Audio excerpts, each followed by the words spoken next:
What if humans had to share the grasslands with saber-toothed kangaroos? 6.8 million years ago, survival was never guaranteed. Imagine a world where every shadow could hide a predator stranger than myth, where tribes of early humans fought not just against hunger and weather, but against monstrous marsupials with dagger-like fangs. How would they endure? And how close to extinction would they come? A band of Australopithecus moves across the tall grass of a late afternoon plain. The light burns gold, the sky heavy with distant storm clouds. Their bodies are lean, agile, their hands clutching crude stone flakes sharpened on river rocks. The tribe is on the move. Women carry bundles of tubers and bitter roots wrapped in broad leaves. Males drag freshly cut branches to serve as digging tools.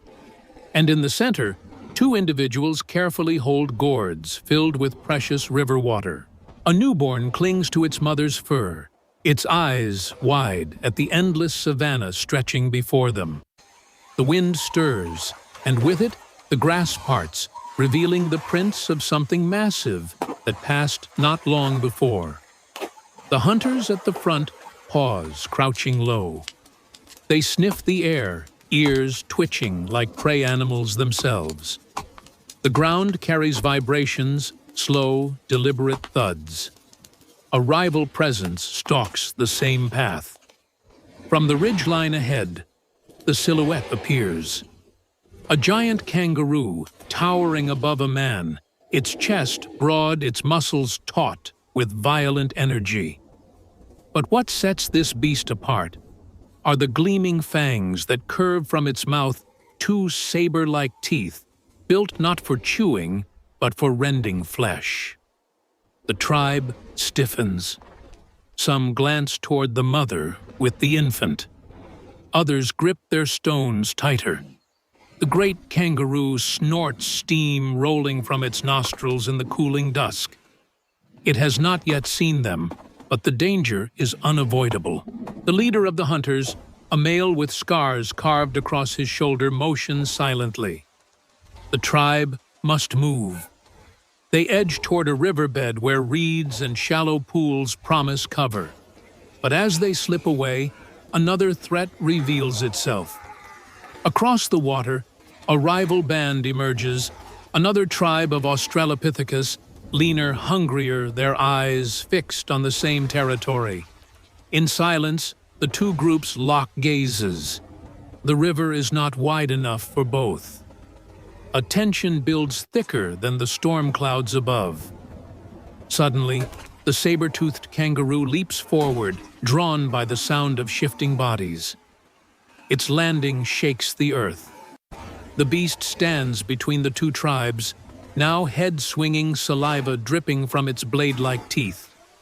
The storm wind howls, grass bending flat, as if the world itself holds its breath. Both tribes crouch low, knowing the decision must be instant: fight each other or face the monster together. The scarred leader lifts his stone tool, slams it against another, sparking a brief flash of fire. The sound startles the beast, but it also signals intent. Across the river, the rival tribe's leader bares his teeth in defiance, yet even he grips his tool tighter.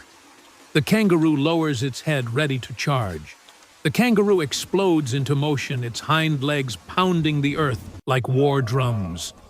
Dust rises in a choking cloud, and both tribes scatter toward the river's edge. The beast lunges, jaws wide, fangs flashing like ivory daggers in the last light of day. A young male stumbles, his gourd of water shattering against the rocks, and the predator's gaze locks on him. The tribe shrieks in alarm, not words, but guttural cries of urgency. The scarred leader thrusts forward, hurling a sharpened stone. It slices across the beast's flank, not deep, but enough to enrage. The kangaroo snarls its head, snapping side-to-side tail, whipping to balance its bulk. The rival tribe sees their chance. Two of them dash into the reeds, circling behind. One clutches a branch hardened by fire, its tip blackened and sharp. They slam it into the ground, sending vibrations to distract the monster. It works for only a moment. The beast swings claws, shredding reeds into ribbons, water spraying as its massive legs kick.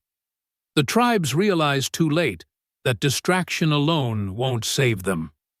Together, they must turn predator into prey. The scarred leader signals with his arms, driving his hunters into a crescent.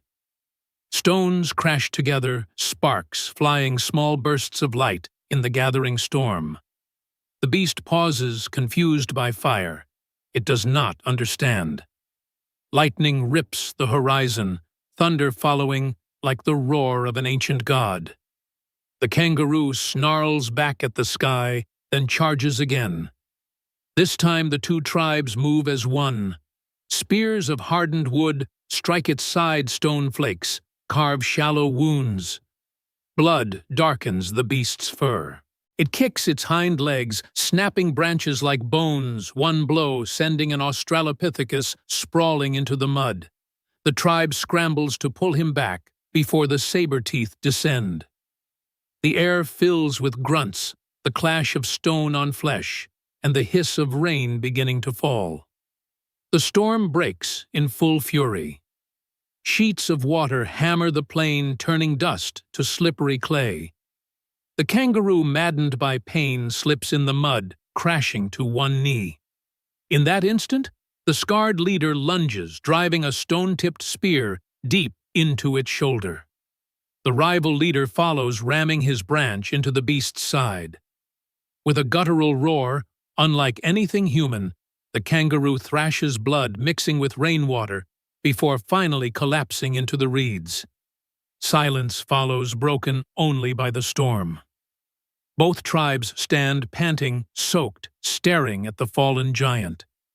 Its saber teeth glisten pale under the stormlight, a reminder of the razor edge between survival and death. The scarred leader lowers his weapon eyes, locked with the rival leader across the carcass.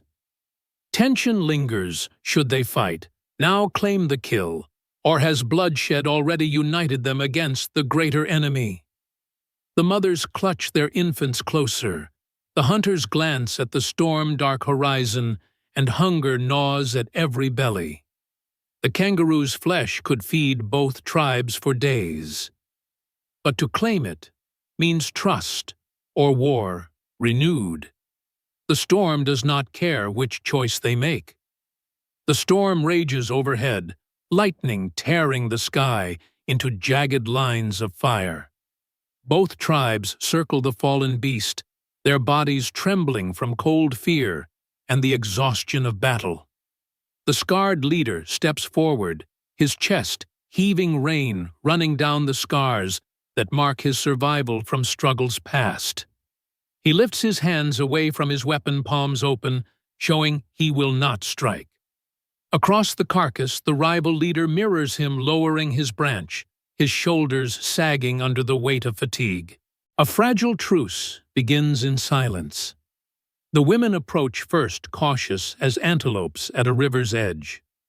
They tear broad leaves to cover the body of the kangaroo, protecting meat from the driving rain. The younger hunters join, slicing strips of flesh with sharpened flakes of stone, while others dig pits in the softened earth to light small fires under rocks, shielding flames with bark and cupped hands. The storm may flood the plains, but fire still lives in the determination of humankind. Around the glowing embers, both tribes huddle together. Hunger dissolves rivalry, at least for this night. Fat sizzles over heated stones, and the smell of roasting meat rises into the storm-filled air. Infants once crying quiet against their mothers, lulled by the warmth of bodies pressed close. The hunters watch one another, still wary, but no blades are raised. Instead, they share marrow-rich bones, the essence of survival itself. When the rain subsides, only the dripping of leaves and the croak of frogs fills the darkness. The saber-toothed kangaroo lies still, its monstrous teeth gleaming like trophies under the faint glow of embers. The tribe does not dance nor laugh. Survival tonight is not victory, but reprieve. Yet within their silence is something deeper, the memory of unity forged in blood and storm. At dawn, the sun rises over plains washed clean by rain. The carcass remains behind, stripped to bone, while both tribes begin their migration together, footsteps aligned on the soft earth.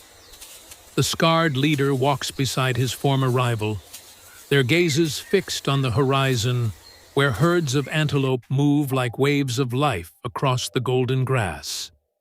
What was once enemy is now companion. The newborn stirs in its mother's arms, reaching toward the light of morning. The tribe answers with motion, not words, but the rhythm of survival. Step after step, they carry with them the lesson of the night alone. They may falter, but together they endure. And so 6.8 million years ago, beneath storm and fang, humanity discovered not only the will to fight, but the power to unite.